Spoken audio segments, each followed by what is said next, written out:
you very much for joining us today. Good morning, good afternoon, good evening, wherever you are. So we'll get started now. So just to say, I think a few people have heard this message already, but if you could please make sure that your username is clear when you join the call, and just pop your name and your organisation into the chat box there, and just say a big hello to everybody. Yeah, let's get started. So just quickly, a word on interpretation. So if you would like to listen to the meeting in French, this is available. If you look to the bottom of your screen, there should be a small globe sort of icon there that you can select. If you click onto that, so then that'll take you through to the French channel. All of the presentations today will be in English, but if you would like to listen to them in French, then yeah, please select that channel and you'll be able to hear our interpreters through there. So just to quickly run through the agenda for today. So we'll have some opening remarks in a moment from Clare Harris and some updates from the FOREWARN team. And then after that, we'll go straight into the theme of the day, which is cold waves. So we'll start with an analysis of previous start fund alerts, and also our technical advisor will give some information about how and when to raise an alert for cold waves to the start fund. We'll then look into the work of our national FOREWARN pilots, including different tools that are available. And you'll hear from our team in Bangladesh, who have developed a documentary on anticipating cold waves. We'll then move over to Nepal with our Start Fund Nepal, which is quite new. And recently there was an alert there in anticipation of cold waves. So we'll hear from colleagues at Clare, who will talk us through their response. We'll then move across again and hear from colleagues from the Red Cross and Red Crescent movement, who will talk through the FBF work that's being done in Kyrgyzstan and Tajikistan on cold waves. Hopefully we'll then have some time for question and answer and open discussion, but please do feel free to pop any questions into the chat as we go. Our speakers should be online for most of the meeting and we'll be able to respond to your questions there. So, Clare, over to you, please, for your opening remarks. Thank you. Morning, everybody. So my name's Clare Harris. I'm the head of crisis anticipation and risk financing at the START network, and really pleased to have everybody with us this morning. As more and more are joining, I can see at the bottom the numbers are going up. So I'm just going to kind of give you guys a bit of an overview of where START network is at the moment on our anticipatory work, and some of the exciting things that are going to be happening in the next year. So first of all, I'd like to say a big thanks to my team. So obviously Milli, Ed, Ashraf, Marwa, Anna, Saheno, Anila, all of the FOREWARN coordinators who've put together today's program. So a big thank you to them, and I hope everybody enjoys what everybody's brought to share today. So cold waves, essentially, on paper, should be probably one of the easier hazards to forecast and predict, but I think we all know in this field, nothing is ever simple.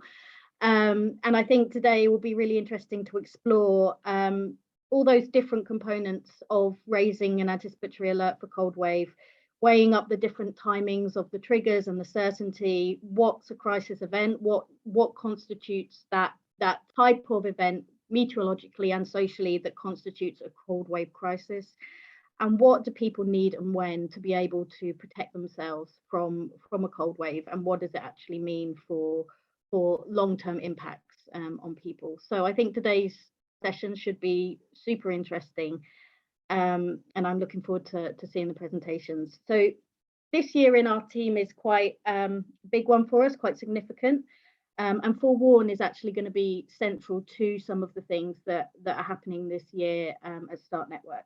So firstly, we're going to be operationally launching the first humanitarian risk pool. This is called Start Ready, and this will be the first triggered funding at scale for anticipatory action, and we'll be working to pre-position financing ahead of a crisis and be triggered into a number of systems that are being built at the moment across national networks. The second thing that's happening is we're going to be launching a new strategy for enhancing anticipation to the START Fund. And that will see some new and innovative ways, including the enhancement of FOREWARN, to try to increase the anticipatory action that we see coming in on alerts. And then finally, For all of these things to succeed, however, we really need to make sure that FOREWARN begins to grow and build in a way that we all find valuable. So operationally and tangibly, we need engagement from hazard experts and scientists. We need partnering of global experts with national hazard experts to really localize that understanding of hazard and of risk. We need scientists to be willing to be able to research and understand, but also move quickly and help us to understand what's happening in a live crisis event, providing us with operational advice as decisions have to be made. This year, Milli will be leading on all of the FOREWARN work, and a number of things that will be happening will be advancing in bringing together national scientists into national FOREWARNs, and also them taking part in global FOREWARN more actively.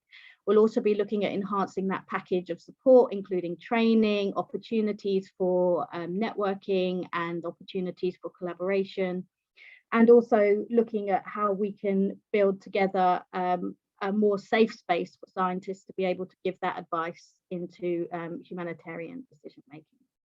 So lots of interesting things this year happening, and FOREWARN definitely at the heart of it. So I'm really pleased that these thematic global sessions are continuing. I think they've been very valuable for everybody. And yeah, so over to the team and look forward to today. Great, thanks so much, Claire. It's great to hear from you on all of the things that are coming up this year. Lovely. So just to continue then, we've heard a bit about what's going to happen with FOREWARN this year, but just for those who might be new, or as a refresher for those of you who've joined us before, what is FOREWARN, I guess, is the first question. So FOREWARN is the forecast-based warning, analysis and response network. And the main goal of FOREWARN is to take high quality information shared and produced by the FOREWARN community, and to translate that into improving the quality of anticipation work through anticipation alerts, early action coordination, policy advocacy and dialogue, and through sharing and learning.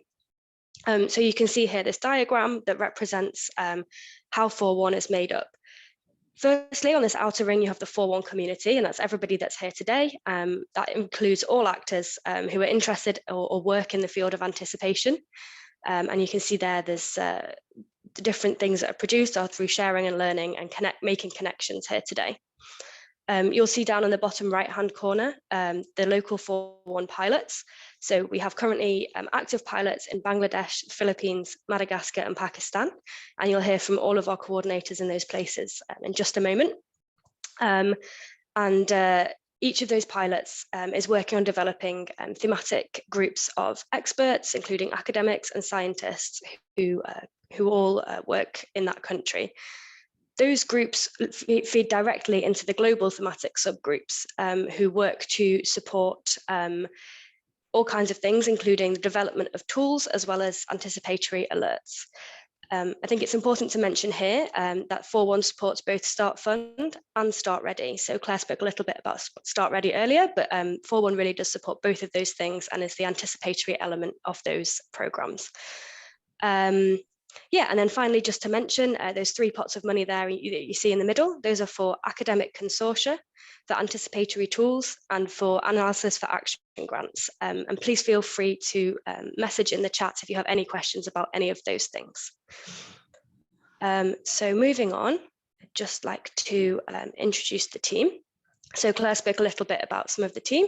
This is the FOREWARN team. Everybody is kind of hosted by different agencies. So we have, as I mentioned, people in Madagascar, the Philippines, the UK, Bangladesh, and Pakistan. Yeah, so that's everybody there. And now I'll just quickly hand over to David, who's going to introduce the next section of the meeting. Thanks. Thanks, Milli, and good morning, good afternoon, good evening, everyone. So next we just have a short video from all of the national FOREWARN coordinators. They're sharing some updates from the first quarter of this year, which you'll hear has been a really, really busy few months, and also some of the plans for the coming year. So I'll hand back to Milli, and I think we'll have about 10 minutes of all of their updates. Thanks so much.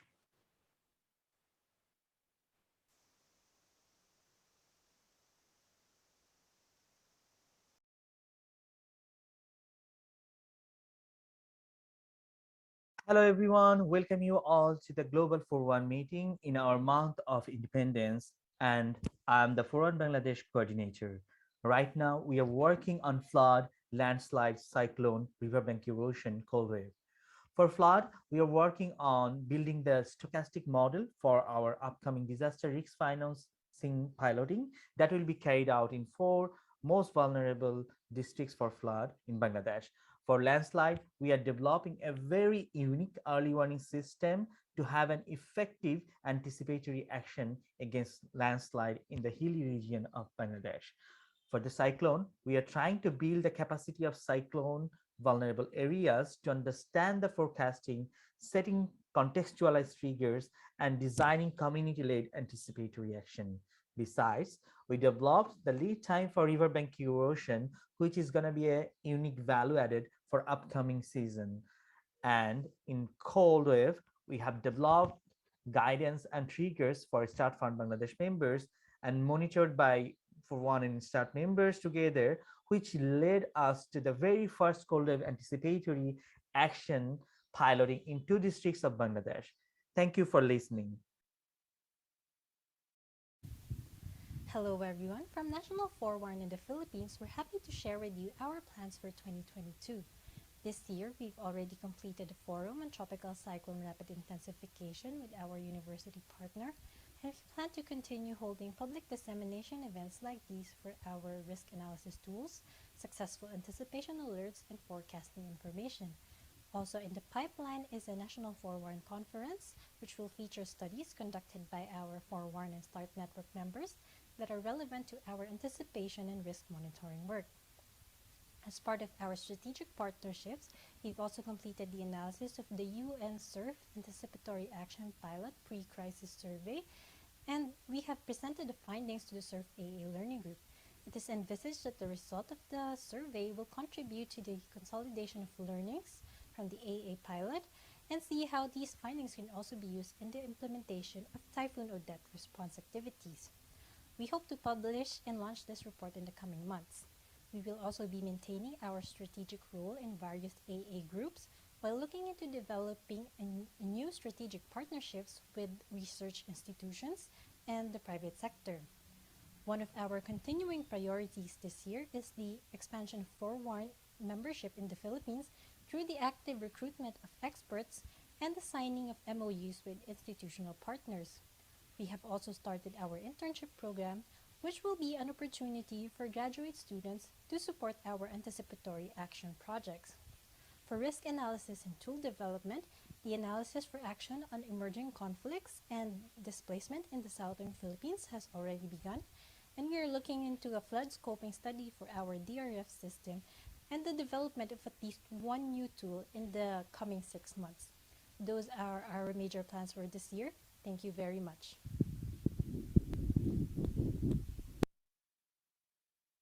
Hi everyone, this is Anila Ajmal. I am the FOREWARN Coordinator for Pakistan, and in this quarter we have been extensively working on increasing the early anticipatory responses towards the hazard, including under our DRF program as well as under the FOREWARN. Under the FOREWARN, we have been extensively working on engaging academia with the disaster risk financing stakeholders that have been actively engaged in Pakistan, so that more and more research information can bring forth in the country level, addressing the gaps that actually exist while addressing or developing the model, and to increase the anticipatory response approaches in Pakistan. In addition to that, we are giving out some of the fellowships to encourage some of the students so that they can come up with the fellowships and the research that they will support the research mainly in the field of the disaster risk financing. In addition to that, we are going to have the urban flash flood model developed for Pakistan that will operate in most of the urban areas, and this will be a pilot model that will help us in predicting, and it will mainly address the early anticipation of the urban flash flooding situation so that the community can be addressed or can be reached very timely. Moreover, under the DRF, we have been successfully able to have our model in place that are quite efficient in anticipating drought flood and the heat wave situation, and so far we have successfully reached to more than 48,000 households in the Sindh with the drought response under DRF, as well as with the heat wave response. We have reached more than 9.5 million population by addressing and activating our alerts through the models for almost 4 districts of Pakistan. And now we have our flood model that is quite working quite efficiently in all of the areas, with providing the vulnerability or the flood risk to almost 0.2 meter or 0.66 feet flood depth, with the lead time of 7 to 10 days that we have in our model capacity. So with these all of the efforts, we are looking forward to encourage the community participation, as well as encouraging the approach from the civil society towards looking at the early response instead of the emergency response phases. Thank you so much. Hello everyone. I'm pleased to briefly share some highlights from FOREWARN in Madagascar with you today.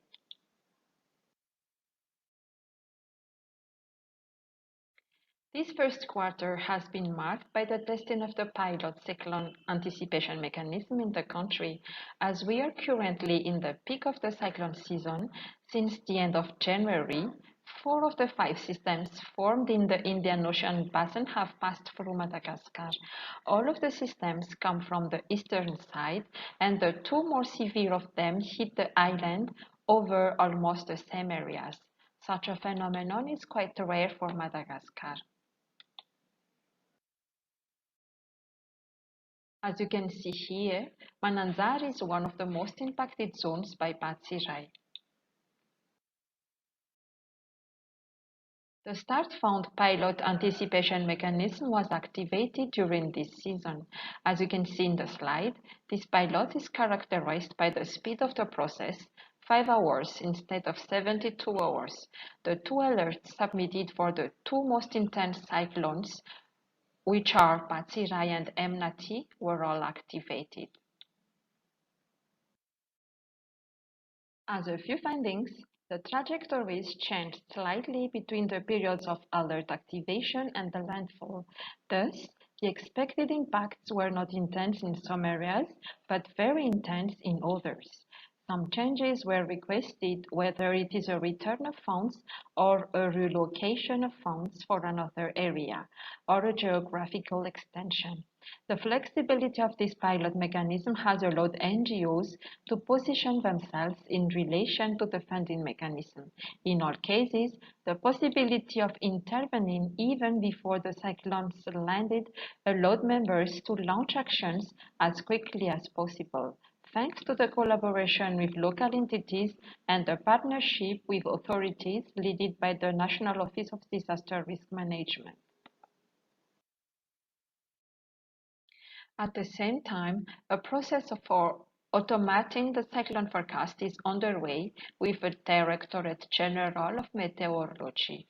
At the end of this process, the cyclone forecasts will be automated and therefore more accurate and delivered more quickly.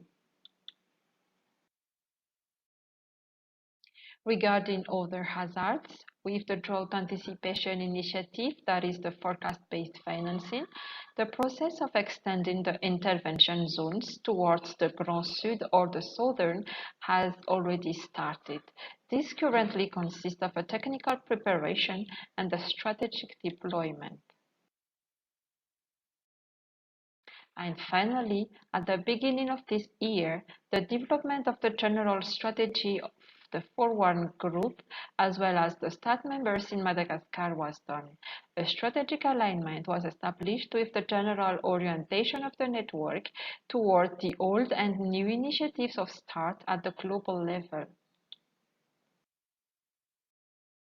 Thank you for listening. I remain available for any questions or remarks. Thank you very much.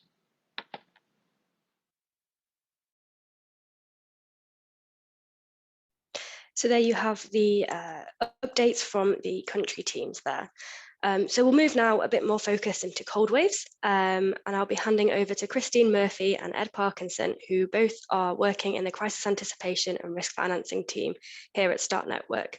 Just a reminder to you both, we are being live interpreted, so if you could go a little bit slower than usual. I've been going too fast, so slower than I've been going, please. And just to mention to participants, if you'd like to add any questions into the chat as we go, please do feel free to message on there and we'll respond. Thank you. Ed, Christine, over to you. Thanks, Millie. Yeah, so the number of START fund alerts to cold wave has actually been relatively limited. We've only had quite a small number of alerts, but as you can see, really varied in their geographical focus. So data from these alerts is limited. And so instead, during this section, before I hand over to Ed, I thought we would focus on feedback from the various alerts to try and help ease the process of raising a cold wave alert, and what recommendations have come out of past alerts to perhaps strengthen cold wave activities in the future. So as we can see, we've had here, I've truncated Mongolia in as well for Dzud alerts with extreme cold weather. The remainder of the alerts have been pretty varied, with Syria counting twice due to a cold wave and a winterization alert in the past. So again, a little bit loose on the semantics, but we are quite limited in the amount of data we have with the START fund already. If we can go to the next slide then, please. So engaging with cold waves and with extreme temperature in general is feedback that we've seen from not only cold wave learning exchanges and debriefs, but also even within our active heatwave processes in Pakistan, where extreme temperature alerts are underestimated in terms of humanitarian crises due to their less tangible impacts. Obviously, with cold waves, we're speaking specifically about a weather event involving cooling of the air, and the challenge in anticipating cold waves may be that there are only certain contexts where this is not accompanied by or preceded by other extreme weather events. And so in this case, maybe the START fund would have received an alert for winter storms or for extreme winter, which we have in the past. And I think this is part of the reason why cold waves tend to be underestimated, is due to kind of like the low level of tangible or physical destruction or infrastructure impact. As the feedback from the anticipation of cold wave alert in Mexico, from, I think that was from Abril Paez in Cadena, said, in terms of dealing with cold waves in contexts where they're not frequent, you have to speak specifically with people who are not within the humanitarian sector and who are not used to working with humanitarian data, and therefore it's up to the agency themselves to act independently to create a matrix of the weather forecast with the vulnerabilities that the organization is aware of. And from speaking with Cadena, this was a very long and detailed process that they kind of led independently, but it was a successful alert, and so it does obviously show that where relevant it can be done. And then the last point, I think, really about engaging with cold waves is about the definition and the semantics. Part of the feedback is that none of the agencies, none of the areas where cold wave alerts have been raised, other than Mongolia, actually have a set definition for or standard methods or parameters of terming a cold wave. So obviously within the Bangladesh cold wave anticipation project, which former FOREWARN Coordinator Marwa Tasneem has just posted about our Anticipation Hub for more details, but they use the FOREWARN group to actually define those parameters themselves. Nepal also defined those parameters, as did Mexico, but I think that that's probably an easy recommendation within the humanitarian community in each country, where you can be affected by a cold wave, is to define those parameters in advance in order to reduce the kind of sense of doubt about raising these alerts. Next slide, sorry. The other real difficulty, as I said, is contextualization, that heat waves and extreme temperature in general is underestimated.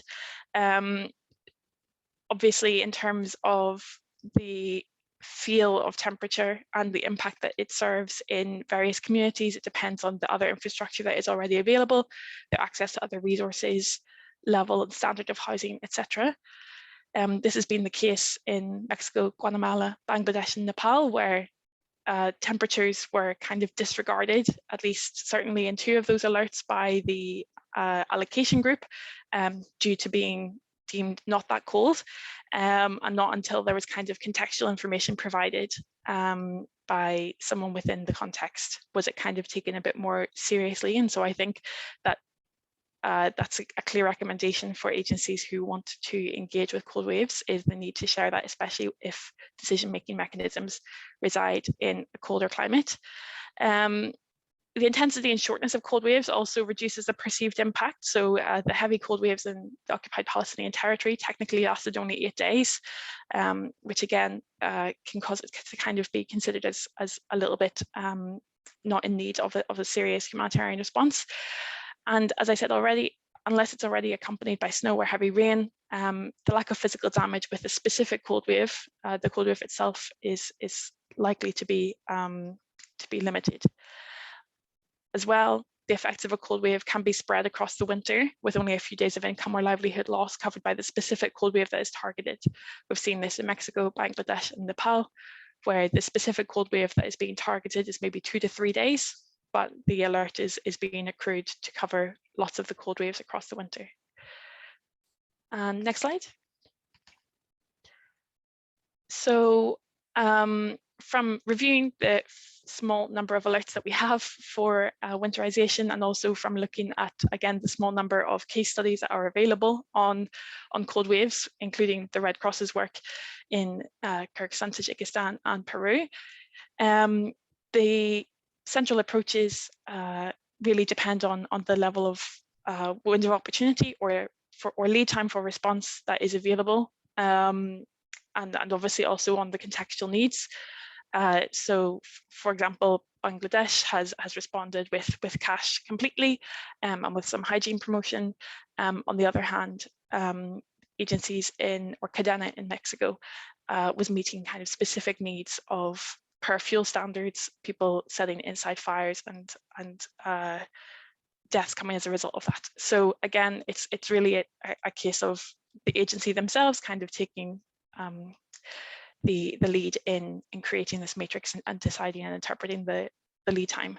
But yeah, I think it just really indicates that there's quite a wide range of activities that can effectively mitigate the impacts of a cold wave. And then I think there's maybe 2 more slides. This is again just to show the kind of variety of within the cold wave data, even within the very small amount that we have. So lead time to peak in days we can see in green, duration of the cold wave as declared in the report form in orange, and then the recorded temp that prompted the alert to be raised, and it really does vary. And I think this is part of the need to ensure that there's sufficient contextual information, and these parameters are set by humanitarians in country who are familiar with the context.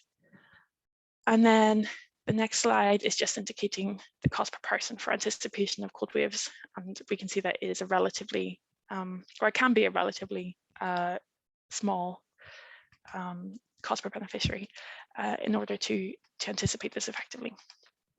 The next slide is just 2 observations from Cadena and Guatemala, Cadena in Mexico, and I think also Cadena in Guatemala, for anticipation and the need to anticipate to meet the needs of the most vulnerable and to contextualize the cold temperatures, because as I experienced, communicating cold air temperatures is often not sufficient in order to kind of prompt a start fund alert.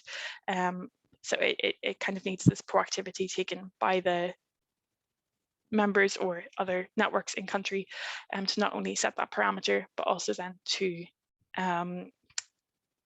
couch the impact of the crisis in terms of the vulnerability of the population.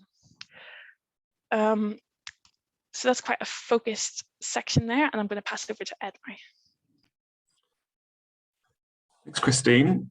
So you want to raise a start fund alert for cold waves.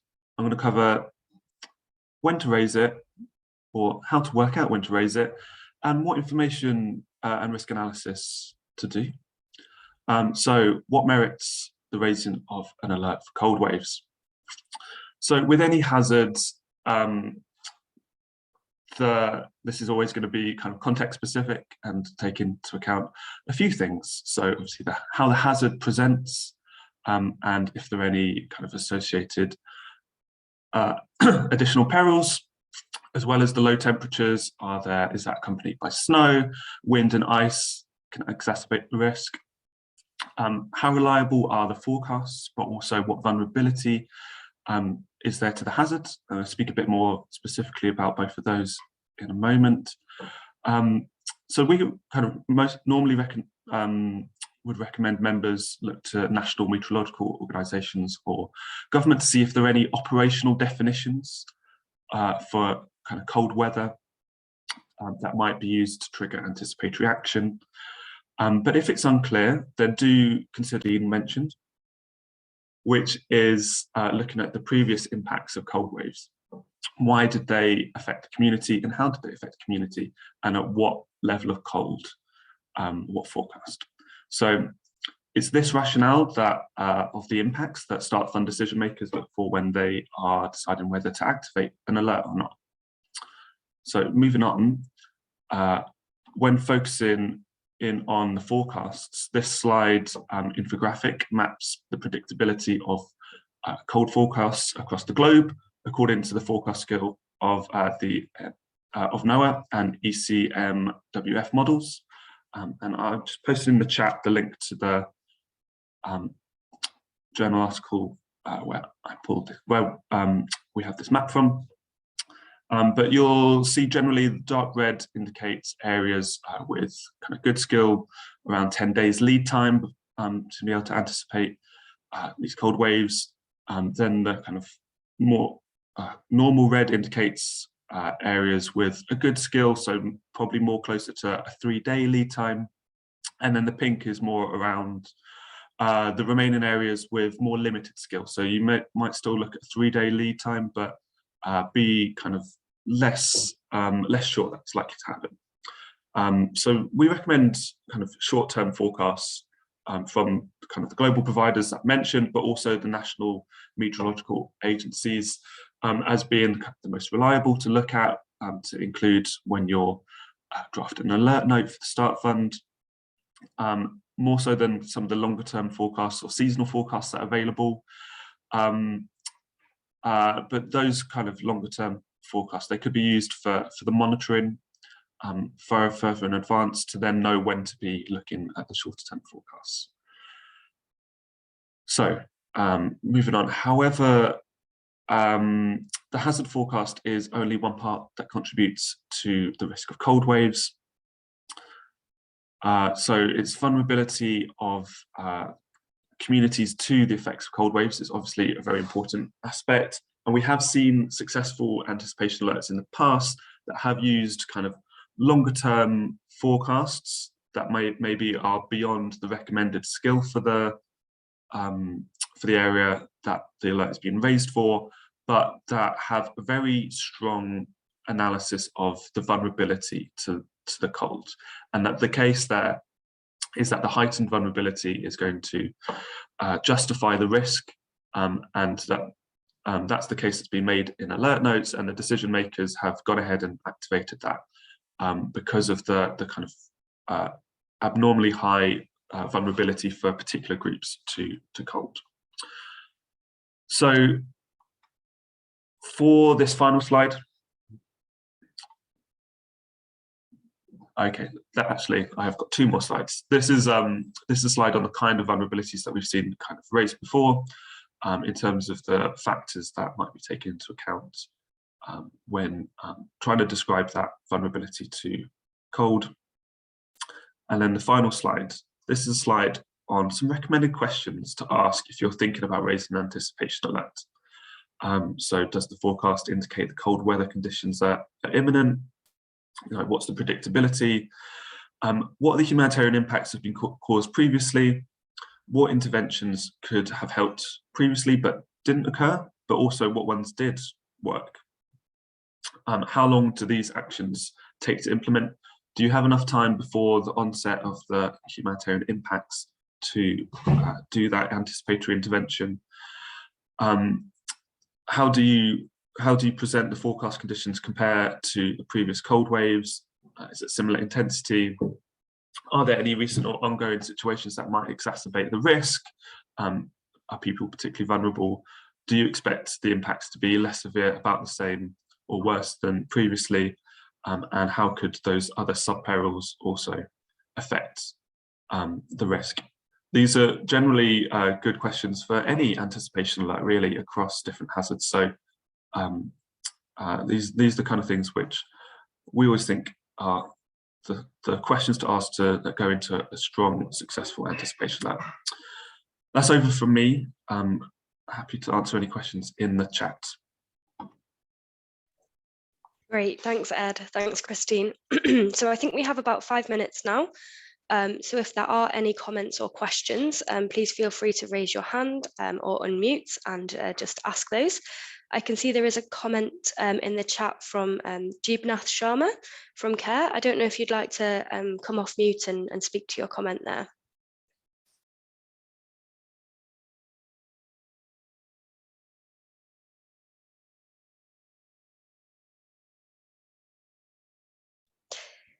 Otherwise, I can see that Mazen has posted a question in the chat there. Mazen, would you like to come off mute and ask your question?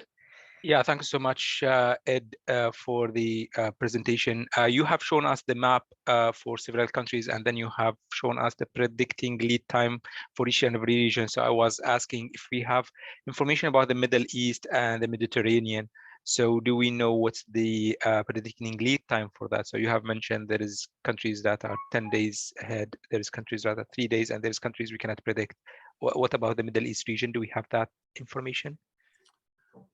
So as a general description for the Middle East, then it is in that 10 days lead time, but there obviously might be some geographic variation, but in the kind of dark red.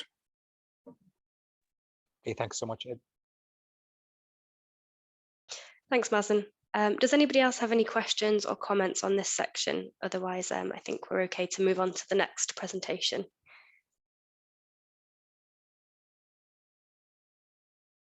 Great. Okay, so moving on. Oh, there's just an email address there and some more information. So I'll send around these slides afterwards and everyone will be able to access those.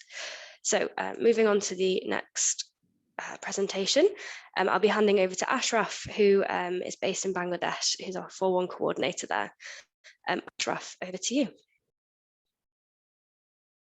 Thank you very much, Milli and Christina. It made my work easier because they talked about the technical things, the impacts, the vulnerability, and the cold wave definition. So it differs, I think, from country to country, and it's all about the resilience capacity.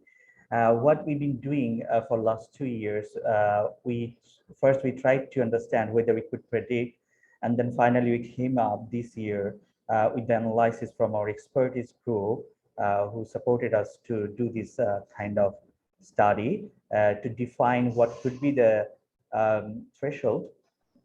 So we came up with three different thresholds for the very first time.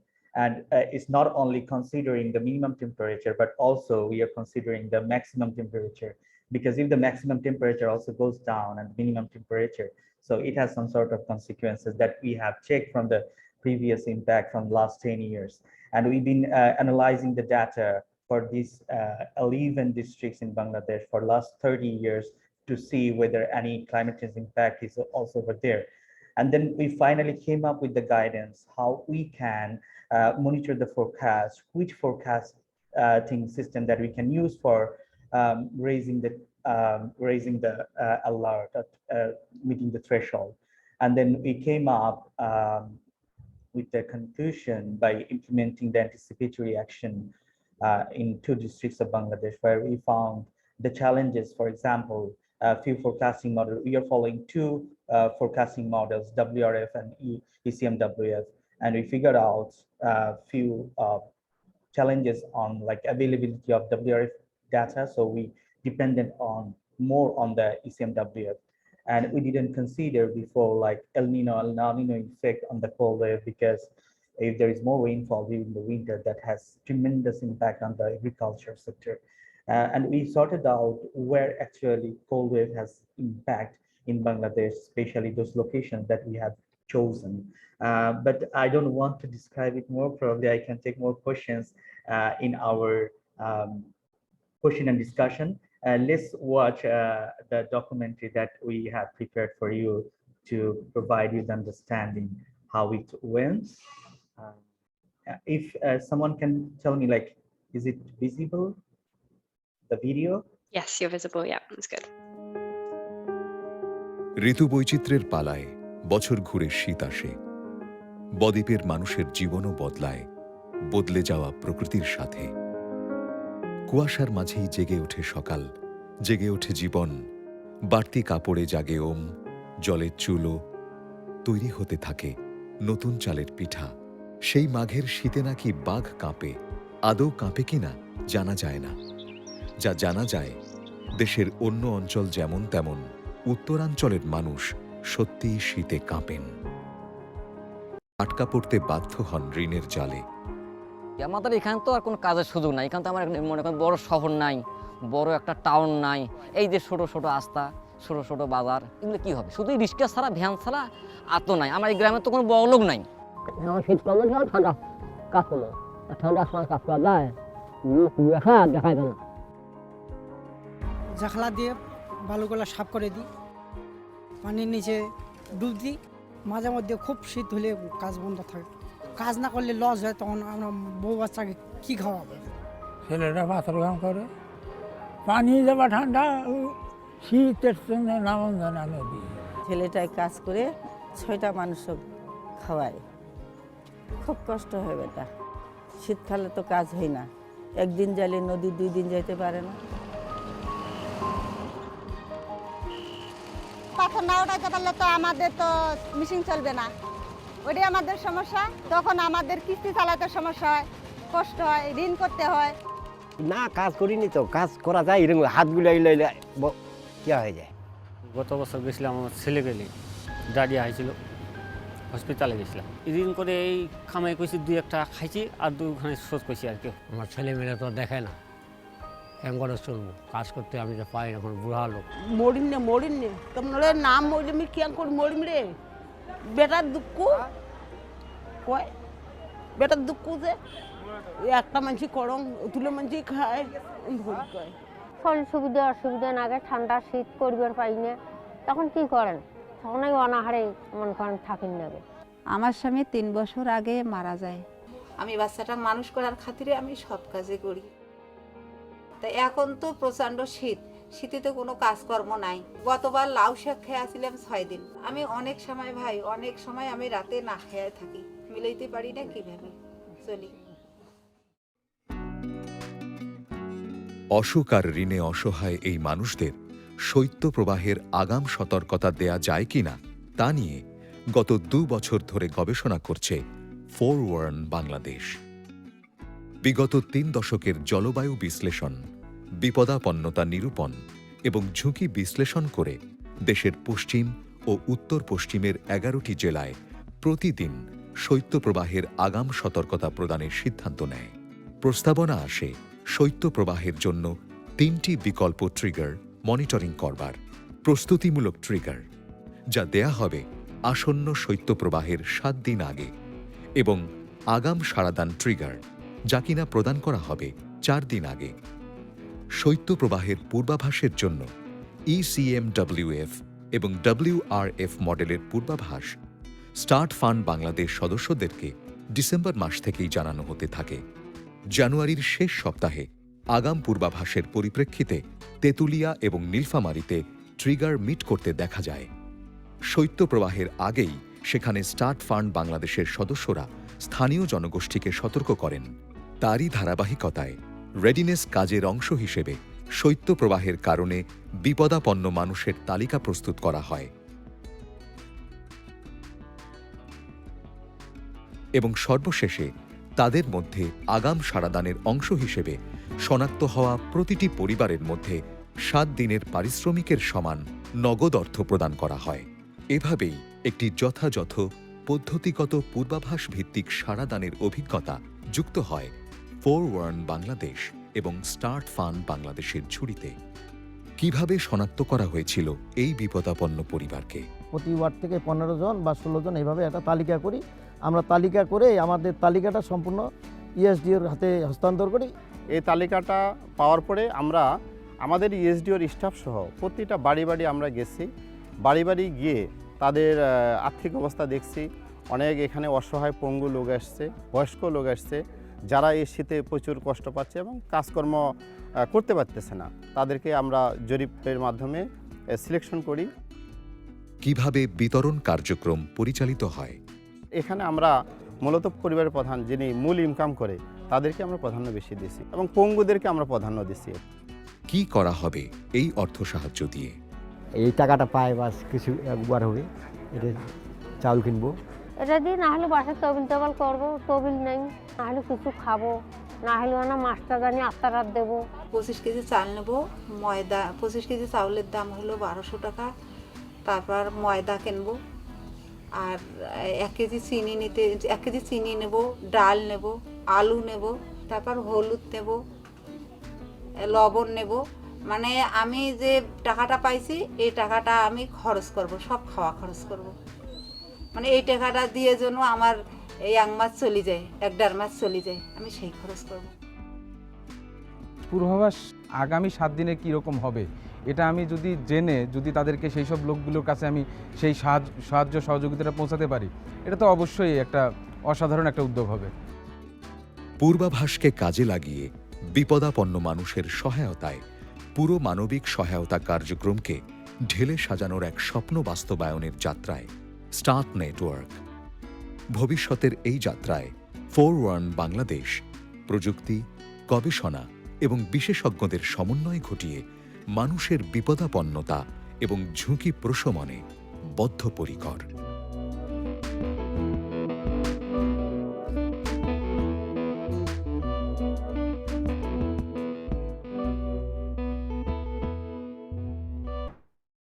Thank you very much for listening this video. And so I will take the questions in the chat box. So please feel free to ask whatever questions that you think could be useful for you. Thank you very much again. Over to you, Milli. Thanks so much, Ashraf. I think we actually have a little bit of time for questions now. So if there are any questions or any comments, then please do feel free to raise your hand or to unmute your microphone and just jump in.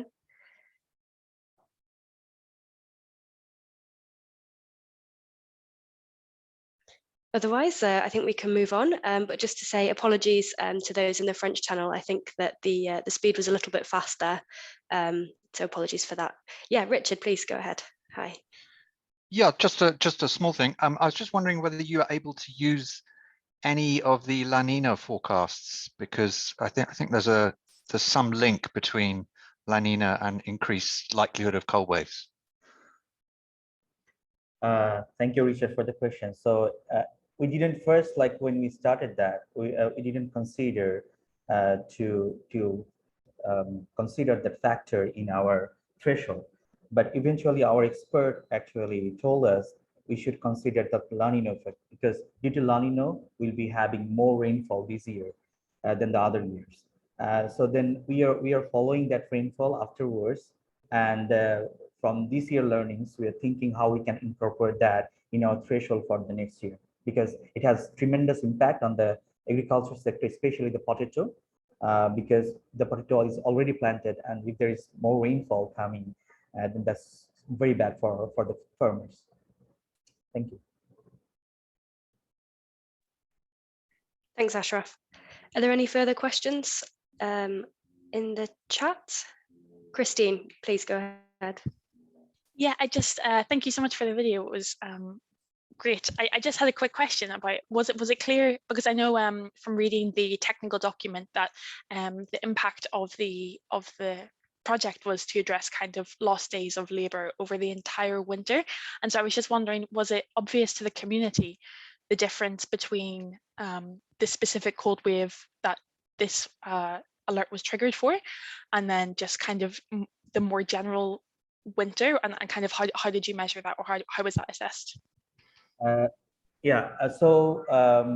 We got it from the impact analysis thing. So people like they can see the temperature. They don't give you the number of like this is that much temperature that they can't go out. But when they say like they don't go out, we take those information from the previous historical data. Like, okay, what are the temperatures over there when they can't go out for work? And we found that actually goes along the threshold that we set for them.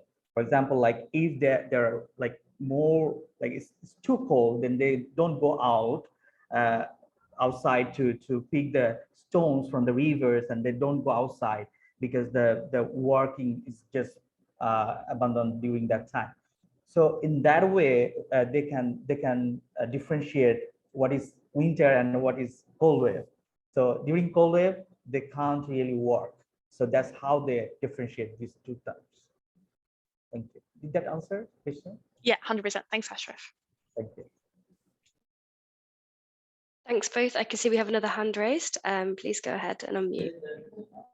Yeah, this is Shafiqul Islam from Handicap International Bangladesh.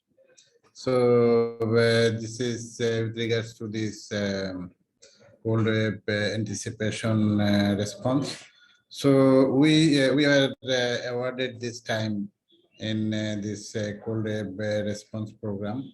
So we completed the readiness phase, and it means like we identified all the vulnerable people from the community, and we were waiting for the trigger for the early action. But unfortunately, it didn't appear for Kurigram district. So this was according to the guideline. But in fact, in reality, on the ground level, when we identify the persons, the vulnerable people, we talked with them, interviewed them. Though we describe like, if the temperature is further low, and then you will receive this grant. But the people they cannot measure the temperature like degree, but they feel like according to their feeling temperature 9 degree, 8 degrees almost similar, and some expectation grown within themselves, like they thought they will be receiving, but finally we could not give. So this is creating some frustration to the people, as well as the worker, like our staff, frontline worker. So they have regular communication with them. So this is one operational challenge only, but this is a nice initiative. I will say this anticipation alert. Like the other two districts where they received this grant, it was very useful for them. Thank you. Thank you very much, Shafiq Bhai, for having this thing. They were also being awarded for the readiness, because in our 7 days lead time, Kurigram also got that readiness trigger, and then they got the funding for the readiness activities. But eventually, due to operational challenges, so they couldn't been able to have that early action, like activation trigger was not met over there due to some operational challenges. Thank you for joining, Ashraful. Yeah, over to you, Milli. Thanks very much, and thank you for the questions and comments there. Are there any other, would anybody else like to contribute, or shall we move on? Yeah, Pramila, please go ahead. Thank you, Ashraf. It is really great to see all those things. So I'm wondering how you manage the conflict, because we are giving not to everybody, right? So it would be for the most vulnerable. So how you are just trying to figure out the vulnerable out of, most vulnerable out of the vulnerable. So how you are managing all those and meeting the expectation of lots of people? So we initiated the process like in the beginning of December, and we know like the season comes by the end of December and the January, mostly, yeah. So these are the seasonal pattern, like when the temperature goes down. So when we started doing that things, the members were very much informed about these. They actually suggested the locations, and we checked those locations with the previous forecasting information, forecasting data from last 30 years. Then we matched those two things together. Then we picked 11 districts other than like 64 districts. You know, Bangladesh has 64 districts, just the administrative boundary, but we chosen only 11 districts. That's because of in those locations, the temperature goes really down from the historical evidences. So this is how we sort out the first phase, and the second phase is like in the readiness part, the members actually suggested these are the locations where the people feel the impact mostly. So then they actually had the survey to figure out the numbers of the people who can be the beneficiaries for this anticipatory action. So this is how we actually did this kind of vulnerable group selection. Did that answer, Pramila? Yes, thank you. Great, thank you very much. So I think if we move on now to the next presentation, but please do feel free to keep adding your questions and comments into the chat. Ashraf will be around and able to respond. So thank you for that. And we'll also have a session at the end if you think of a question as we go. Great, so moving on now. Next we have a presentation from Suraj Shrestha from Clare, Nepal. Suraj is the Senior Technical Manager and was working on the response to the cold wave anticipatory alert that was raised to Start Fund Nepal. Suraj, over to you. Thank you. Thank you, Milli, and thank you all for giving me an opportunity for presenting our learning and challenges in implementing the Start Alert 4, which is cold wave anticipatory emergency response project. And next slide. Okay, and our presentation outline is presented here. Next slide. Now I would like to present about the background of anticipation alert, why we are doing this we did the anticipation alert. Like as we mentioned earlier by other colleagues also, Nepal is also one of the country which is facing cold wave in winter, which is mainly occurs in the southern Tarai, the southern Tarai region of Nepal, whereas in mountainous region we are having the freezing temperature every year, and this occurs mainly during this winter period, during December to mid-February, and most of the poor and vulnerable people are always affected by this cold wave and freezing temperature every year.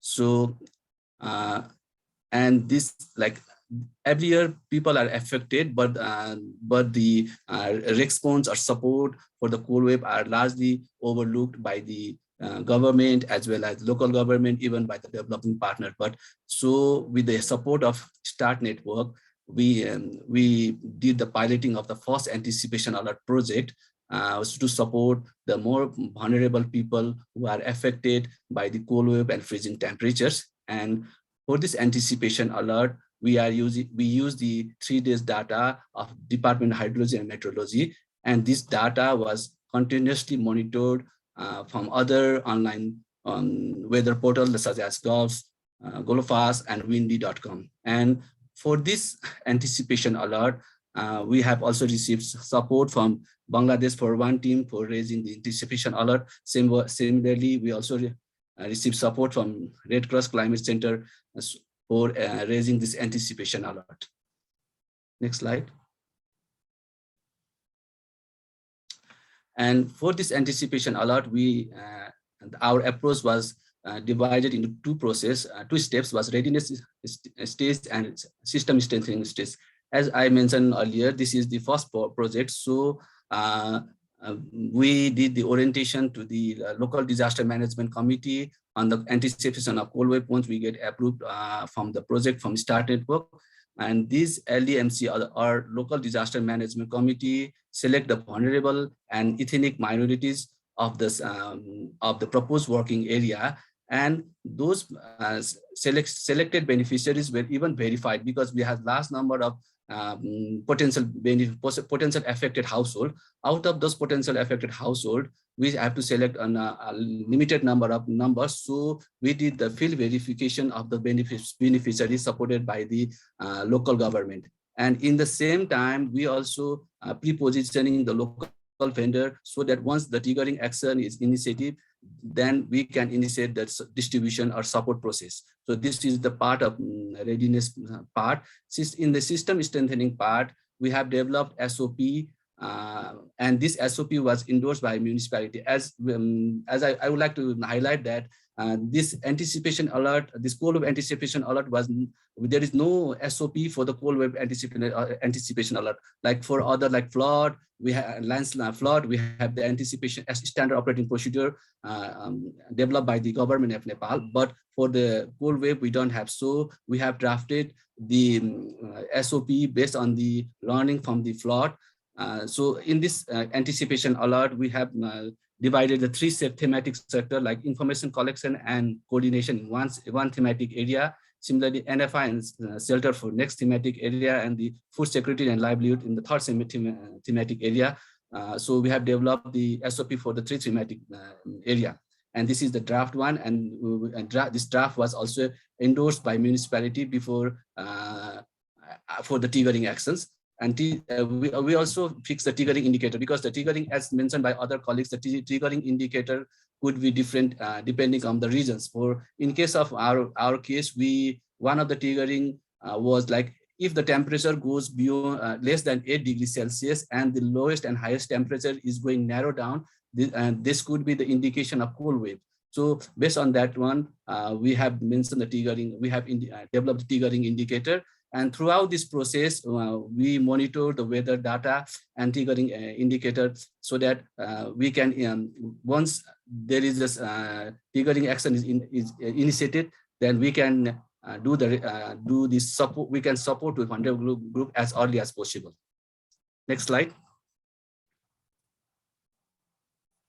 And as I mentioned earlier, this is the first project, so we face lots of challenges during the initial stage, because we have lack of long-term range data. Because if we have long-term range data, then we can forecast the potential cold wave or freezing temperature. But our DHM has only 3-day data, so we continuously monitor this data with the online other weather forecast.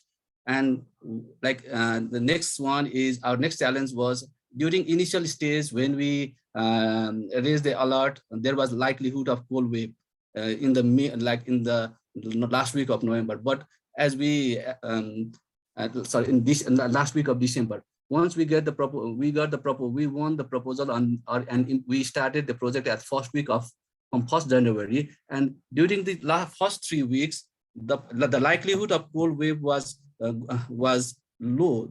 So there was a time that the cold wave may not occur. So we are quite aware that some of the indicator temperature indicator are showing that the chances of cold wave was low. But suddenly during the 4th week, the temperature went down suddenly low and below 8 degrees Celsius, and we initiate the triggering action. So we are able to after 4th week there was a cold wave slowly starting get started in our working area. And next one is we do not have established practice of pre-identifying the potential beneficiaries, because in other response like flood or landslide, there will be the impacted population can be seen earlier, so there is a good so there is no conflict of identifying the population. But for this anticipation alert, it was quite challenging to find the to select the vulnerable population even with the available resources. And similarly, we are working in these rural scattered communities, so the capacity, market capacity was limited, and so we are not there was due to rural capacity, rural and scattered communities. We have to limit the number of market centers. So to have the access of this vulnerable people to the market, we provided the top-up money for the transportation so that they can go to the nearest market and get the support. Thank you. Next slide.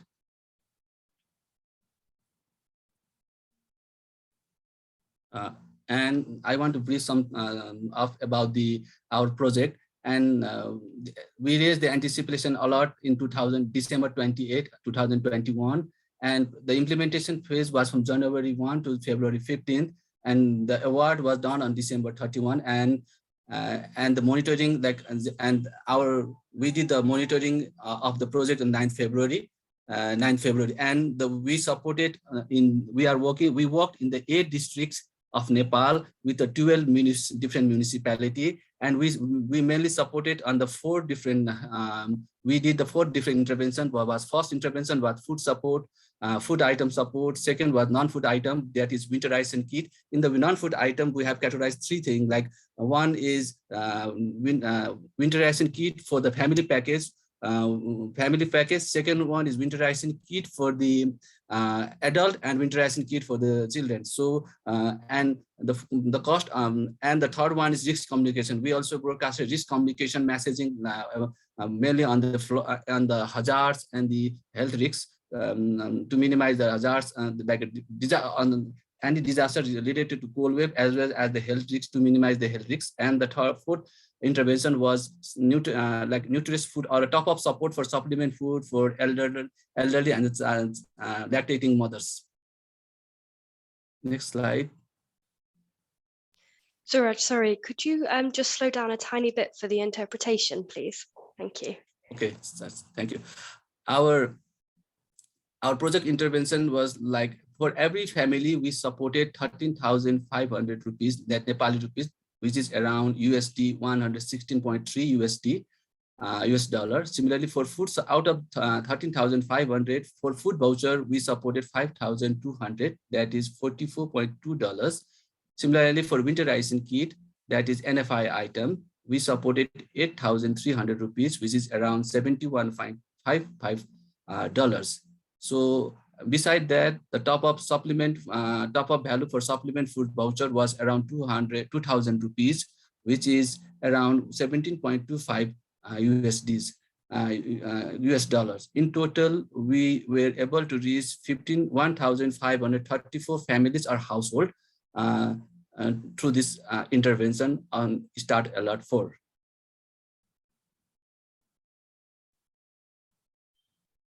And we have some good response and feedback from our local municipality about this anticipation alert. Like we have Indra Dev Chaudhary, who is also the LD Local Disaster Management Committee focal person, as well as the Surunga Rural Municipality.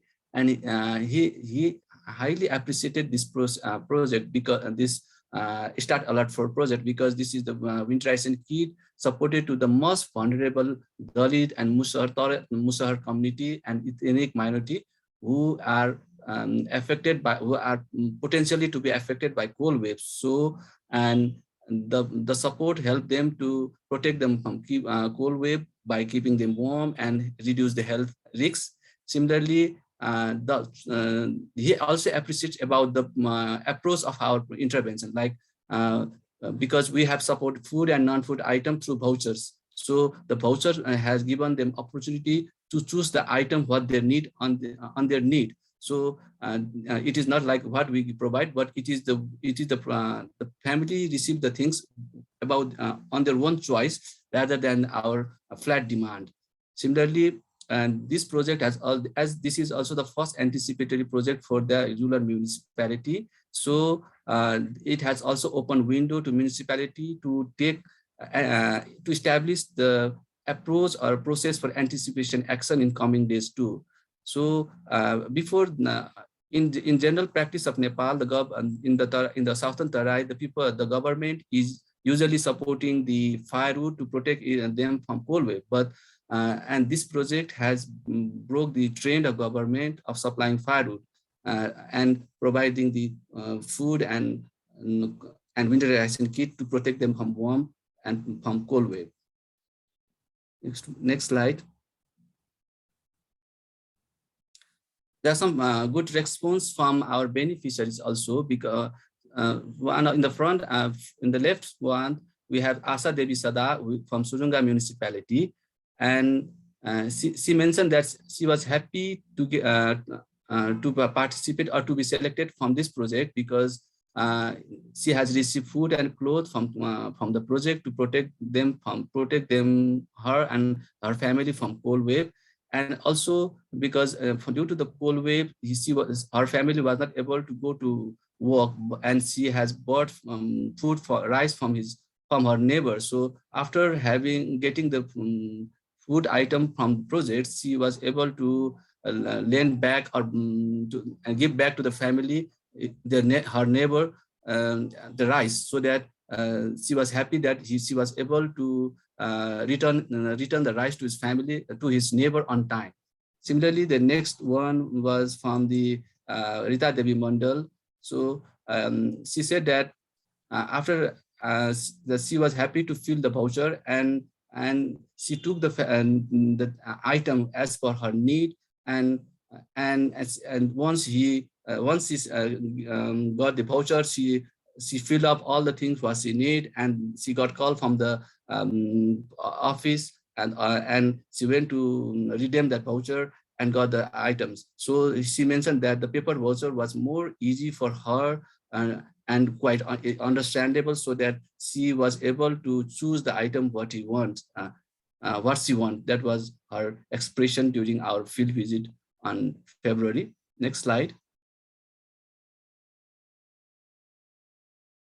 As a major learning of this alert was the local government need to develop a triggering and threshold for anticipation alert, because as we mentioned, that threshold could be different for different reasons. So there should be some threshold and trigger. After the threshold, there should be triggering actions. Similarly, at least 7 days for weather forecast data would be beneficial for timely initiating the early actions in our case. Similarly, SOP should be developed for the anticipation alert, mainly for the cold wave. And our next learning was, if we have the stockpiling or pre-positioning of vendor, we can easily expertise the support once after onset of any disasters. And from this, and like we have some stockpiling, we supported like out of our working district also to those vulnerable households who are affected by the cold wave. So we also supported stockpiling we also supported once after the flood. And so the stockpiling was approach was good to support the family onset of any disaster. Similarly, our learning was like in the involvement of government during the assessment verification process has minimized the risks and conflict in the selection of beneficiaries. And the next good learning was the paper voucher which we use in CBA process was found more appropriate, fast, and transparent, because all the information cost and are mentioned there. So the beneficiaries was able to discuss within the family and select the item as per their priorities. Thank you. Next one.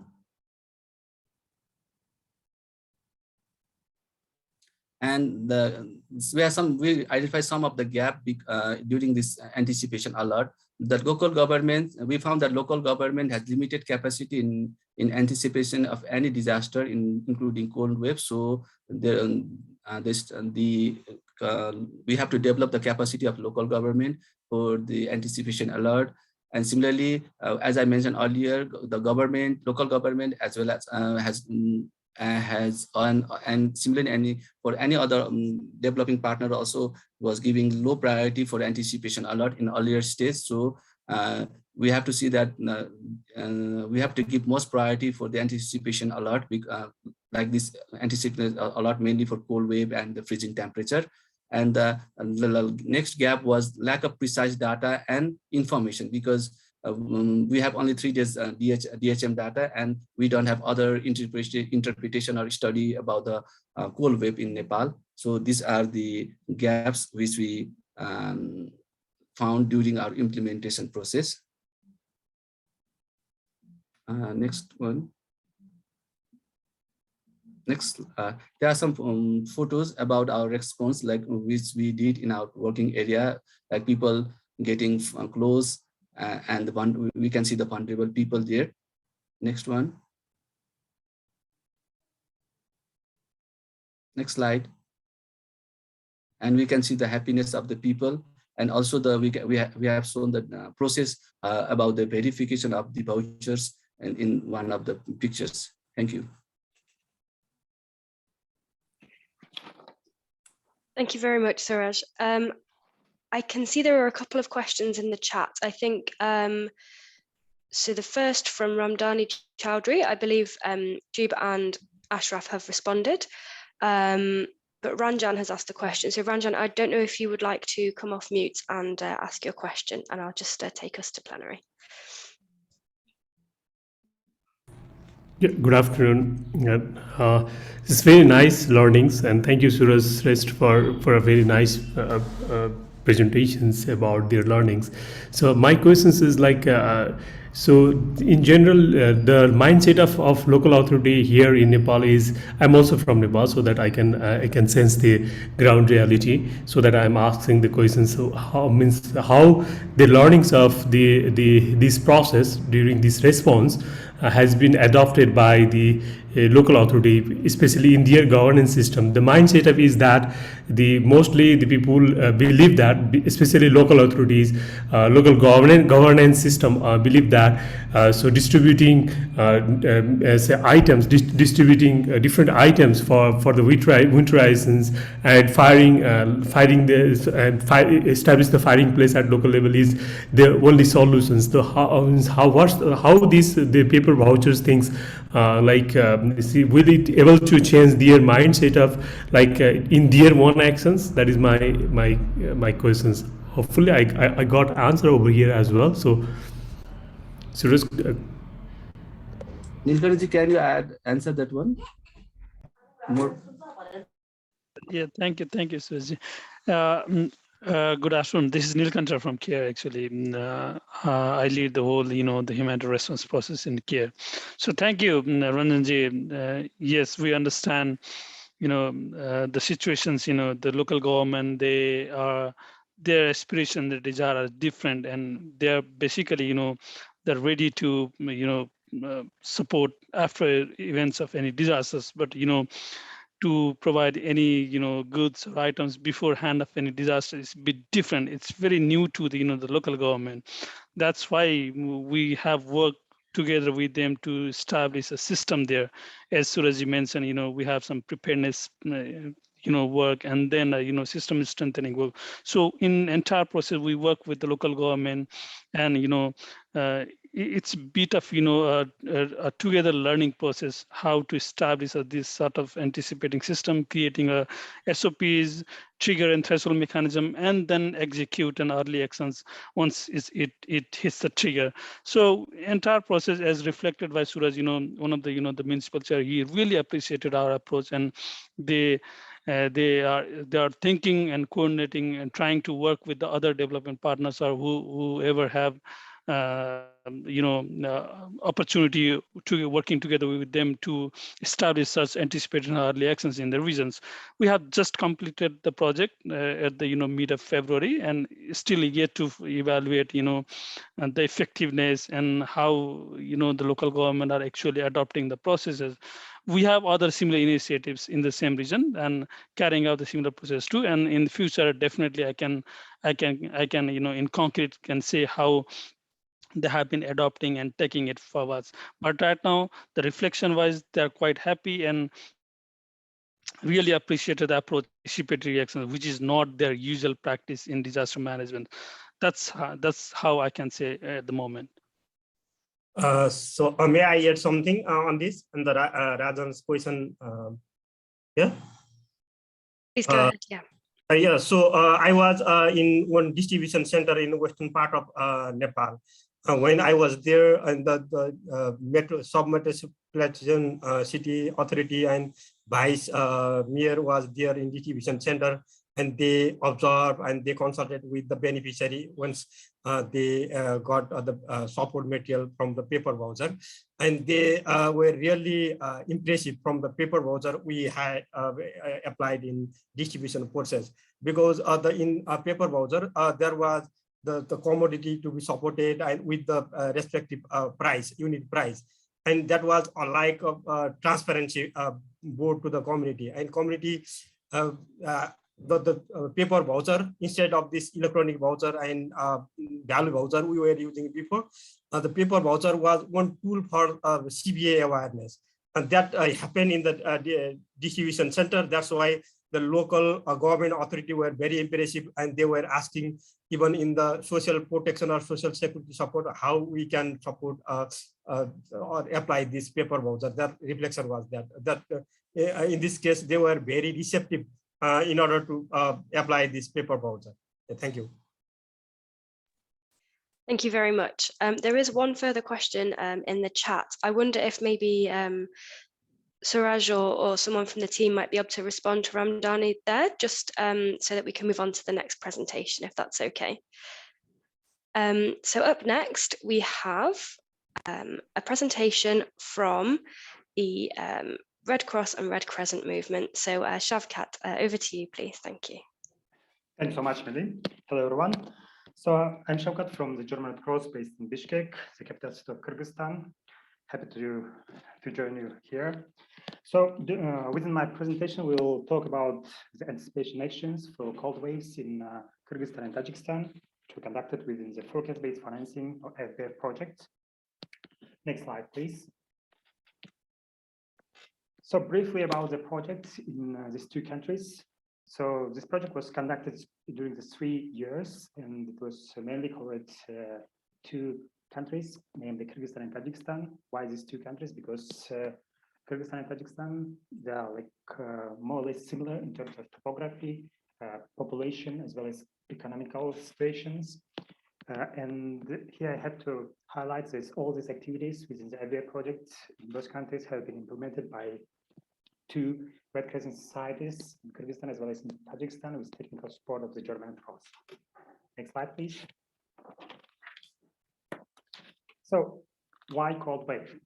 So before we start our activities in both countries, we decided to conduct feasibility study on the potential use of the FDF mechanism in Kyrgyzstan and Tajikistan, and this, which included actually collection of first-hand information, as well as conducting secondary analysis through interviews, as well as strategy and through interviews, as well as reviewing strategical documents in Kyrgyzstan as well as in Tajikistan. And as a result of the feasibility study, all extreme natural hazards in two countries have been divided under the recommended and non-recommended for FBF categories. Next slide, please. So a few words regarding the cold wave in both countries. So during the winter in Kyrgyzstan and Tajikistan, cold waves often lead to disasters, usually between November to February, and it also affects different regions or districts in both countries, mostly like due to the geographical characteristics or high altitude. For instance, in Kyrgyzstan, like -49 degrees have been observed, while in Tajikistan, like -56 degrees have been observed.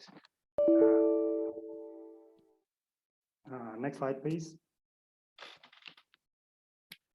So to understand the impact of a cold wave, project team in those countries conducted a lot of activities, which included, for instance, like official meetings with key staff of local Met offices in those countries. Then they conducted various meetings and consultations with local ministers of emergency situations on province as well as national level.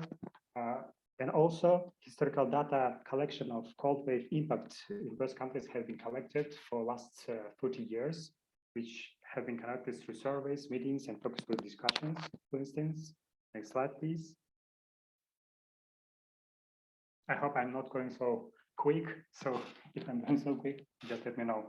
So, so how do cold wave affect the local population in both countries? First of all, cold waves with extreme low temperatures cause health problems among the most vulnerable, let's say, population in both countries. Then poor families suffer from challenging related to heating their homes, then taking enough colored food, for instance, and of course, with transportation problems. Next one. And to select the cold wave early actions, the project team conducted the following activities. For instance, they conducted meetings and focus group discussions with potential beneficiaries in different target areas. Then, of course, research studies have been conducted, meetings and consultations among the experts. Besides this, of course, project team participated to some global as well as regional platforms on anticipation actions. And of course, the main part, it was also conducting the testings, which included all these early actions in 2 countries during the several years. And by doing these testing activations, lessons learned have been collected through volunteers and as well as beneficiaries. Next one. Thank you. Besides this, the following main criteria have been taken into account to select the cold wave early actions. For instance, effectiveness of these early actions in terms of local context, then social accessibility, then of course geographical scope, because some of our activities have been conducted in rural areas, while other in urban areas, in urban context. Besides this, of course, available capacity of our partners have been taken into account and their past experience as well. And of course, the main criteria, it was also the lead time. Lead time and of course, logistical issues and like availability of funds and suppliers. Next one. So in this slide, you can see some examples of the cold wave early actions which have been tested and evaluated in those countries. For instance, it's included distribution of coal and electrical heaters for most vulnerable families, then distribution of blankets, mattresses, floor mats. Next one, please.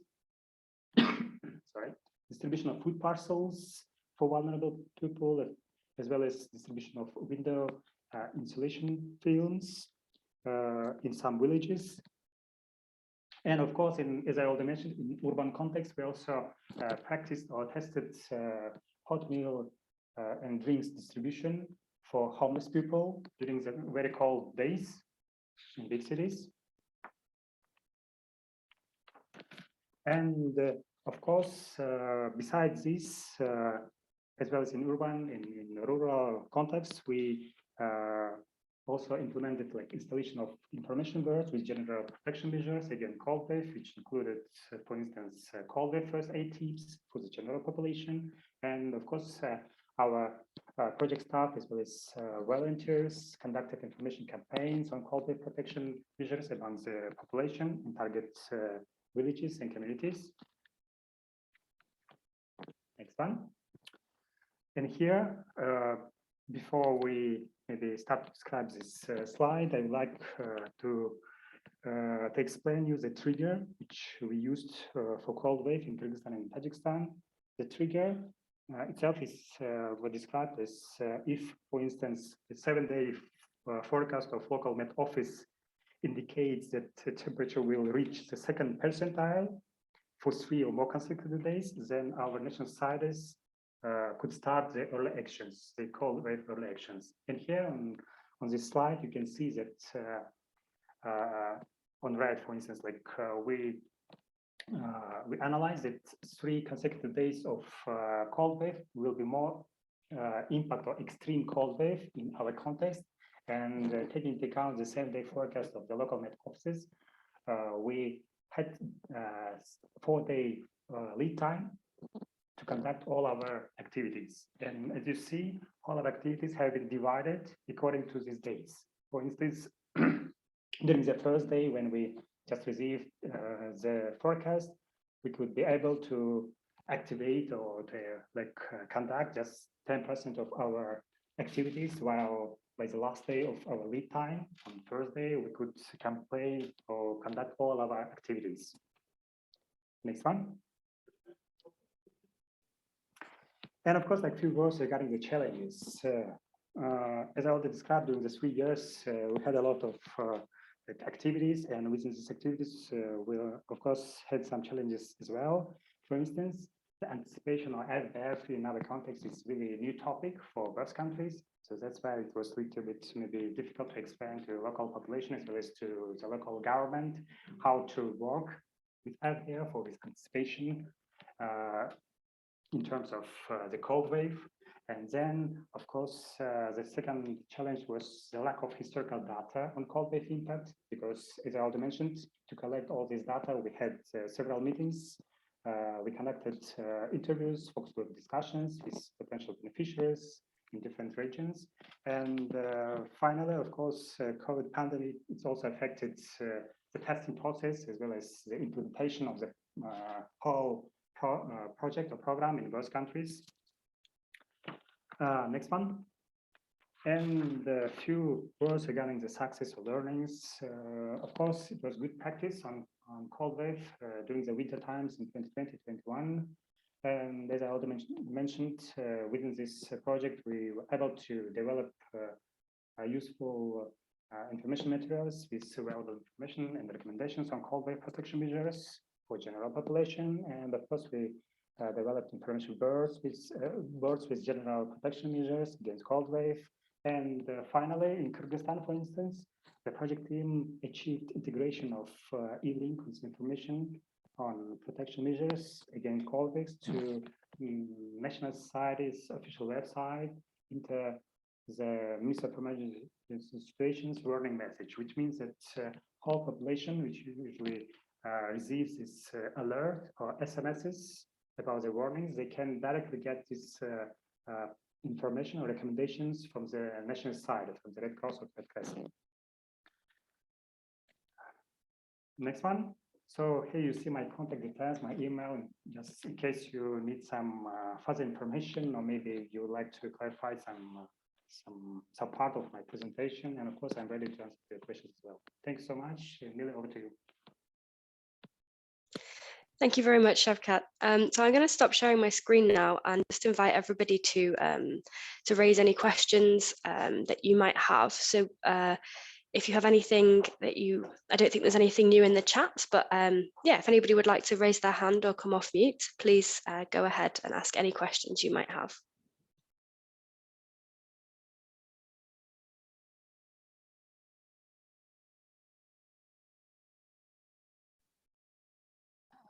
Excuse me. Hi, Milli. This is Anna. Hi, Anna. Go ahead. Thanks. Yeah. Well, we don't have cold waves in the Philippines, but I'm just wondering about the process of institutionalizing all the interventions that you have done based on your presentation from the start, from the identification of the risk. Based on the experience of people and their recommendation for interventions, and up to now, and from your implementation in the recent years, how are all this testing, implementation, and all the lessons that you have learned from your evaluation of your previous interventions have now been sort of institutionalized in government policy and ways of doing, for example, in terms of risk management when it comes to cold waves, and maybe even how this experience also affected the management of other hazards as well in the two countries. Thanks so much, Anna. So first of all, I would like to tell that all our achievements within this FBF project have been integrated to early action protocol within the FBF project, and we are on the stage to validate it in upcoming months. Besides this, the national societies in both countries, they also updated and developed the contingency plans and SOPs as well, including is annex like cold wave SOPs to the contingency plans as a scenario. Then besides this, for instance, new memorandum of understandings have been signed with local Met offices in both countries, as well as ministries of emergency situations, just to rise and to go to the next steps. For instance, in Kyrgyzstan as well as in Tajikistan, the current or the past like triggers, official triggers, let's say, it was not so maybe relevant to the local context. For instance, they had the government had just one trigger for the entire country. For instance, it was just -35 during the 5 consecutive days, which is never registered, let's say, in both countries. And it's, as you can see, like cannot be relevant to whole country. So that's why we also negotiated and we start to explain and also, let's say, advocate to update all these official triggers to be more relevant to the local context, let's say. I hope I could answer to your question. Thank you. Yeah, thanks, Shavkat. Great, thank you very much. Are there any other reflections on any of the presentations that we've had today? Or any further questions specifically for Shavkat or again for any of the other presentations?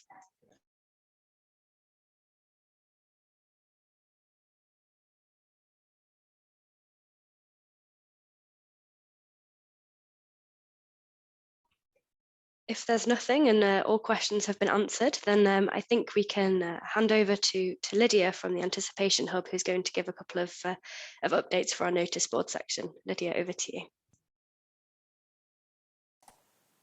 Hello everyone, hi Milli. Super interesting, really exciting to hear all the updates across the anticipatory action community.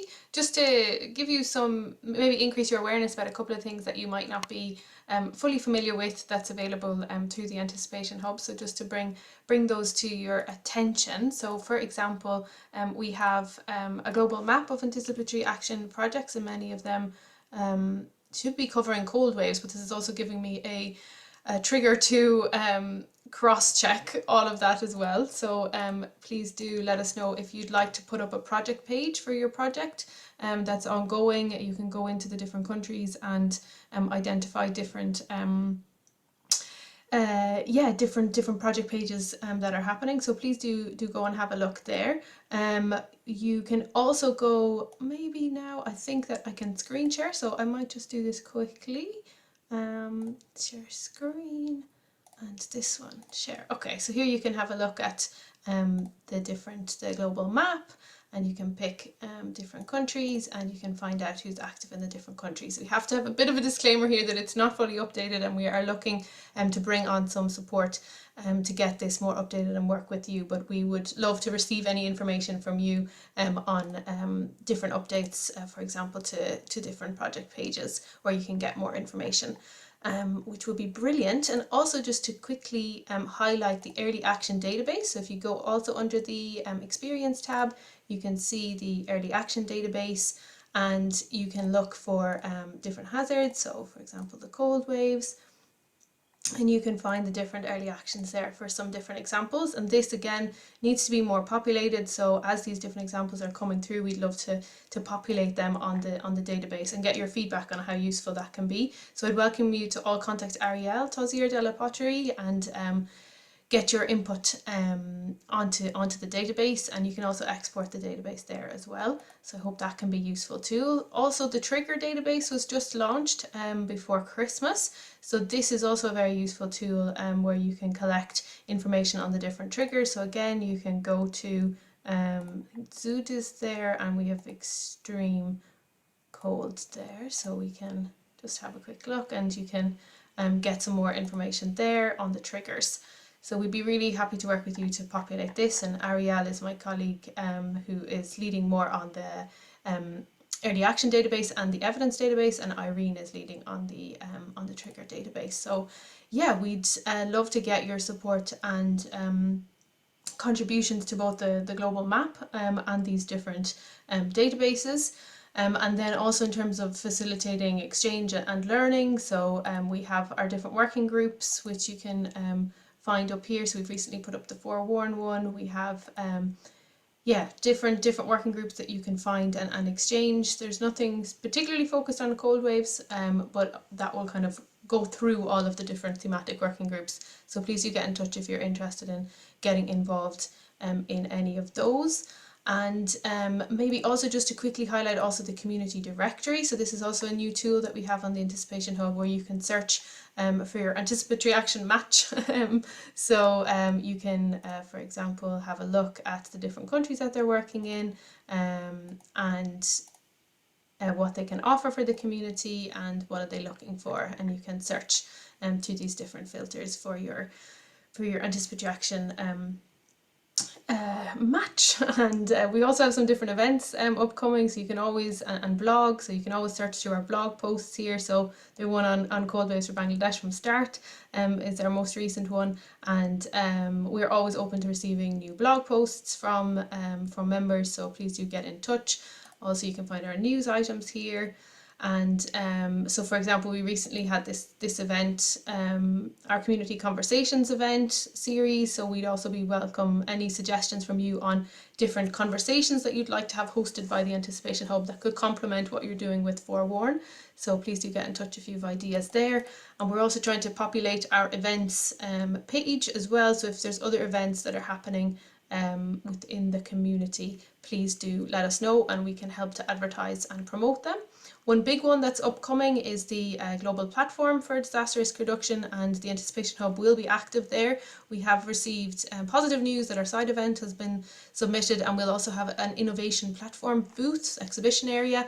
So we'd be very happy to coordinate with all of you on ensuring that anticipatory action is strongly there across the global platform for disaster risk reduction, and we look forward to working with different partners on that. So please do get in touch if you identify any opportunities for collaboration there.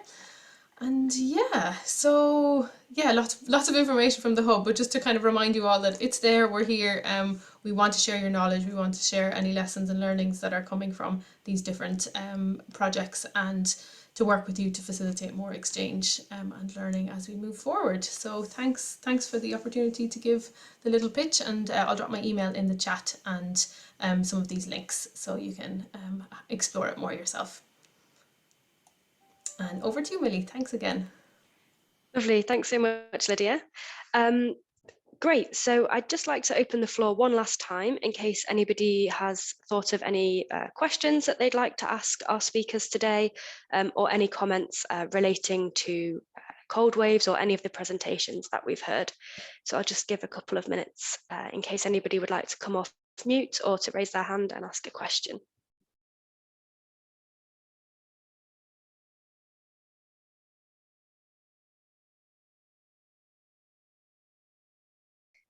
Great. Otherwise, I think all that's left to do is to ask everybody, as usual, to, if you can, and if you feel comfortable to come off, to open your camera, so we can take a quick photo of everybody who's here today in the FOREWARN community today. Let's see, I think we've got a few people coming on. It's great to see some faces.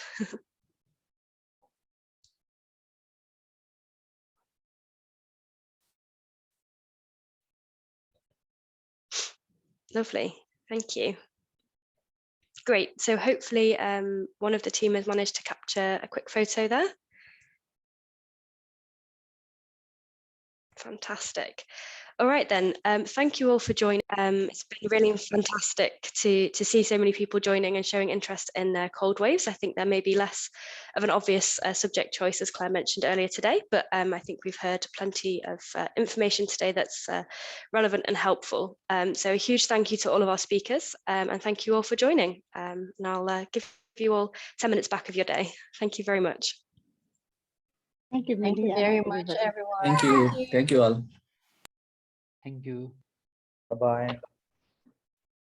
Thanks. Goodbye, everyone.